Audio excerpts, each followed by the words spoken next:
Welcome back to Jamaica Made Me Do It. This is my little corner of the internet where I talk about all the wonderful, wild, and sometimes totally weird things that I've experienced through 15 years of traveling around Jamaica. Of all the ridiculous things I've experienced around the island, this one pretty much takes the cake, and all the Cheetos. Forget late night fun at McDonald's. This is the most bizarre drive-thru I've ever come across, and it quite possibly makes it onto my top 10 list of funniest travel experiences ever, anywhere. I can say with certainty that I've never encountered something like this before, and never again since then either. First of all, if you find yourself vacationing on the south coast of Jamaica, you should know that exactly nothing stays open past 8 p.m., except for the odd roadside bar. Second of all, don't even bother going to the south coast at all if you're looking for a wild vacation.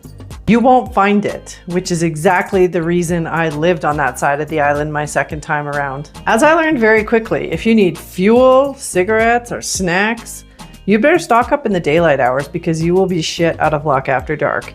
You can't even get a taxi after dark very easily. Ask me how I know after having to drive all the way to Barbary Hall to pick up a friend around 9:30. And he was Jamaican, and he couldn't even get to where I was by taxi. Anyways, back to the story.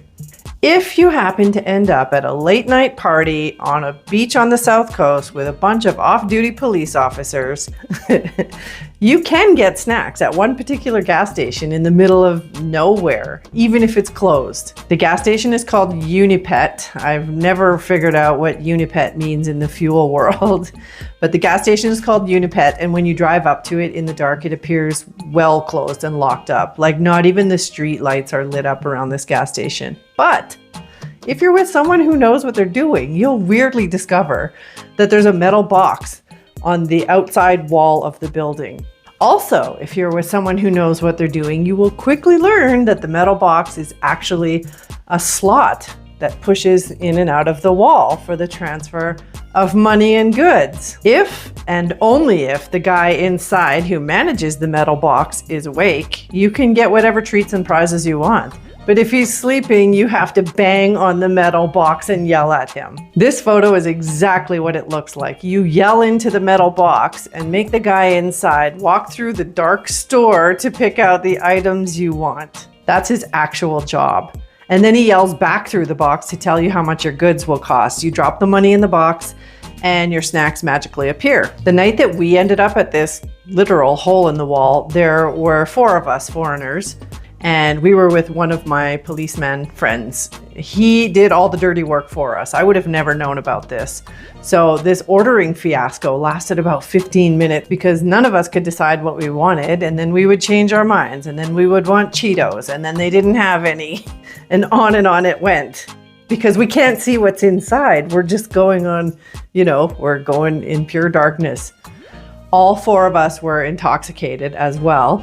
And we were laughing so hard that we could hardly breathe. The policeman kept yelling at the guy inside the store to wake the up while knocking on the box and adding more things to our order. And then just like magic, the box popped out of the wall and all of our items appeared along with our change. I swear I was so sad that I didn't capture this whole episode on video because the ridiculousness of it can never be replicated. Anyways, by the time we had completed our mission, I was positive the guy inside was gonna slide a pipe bomb through the box and kill us all. So anyways, consider yourselves informed.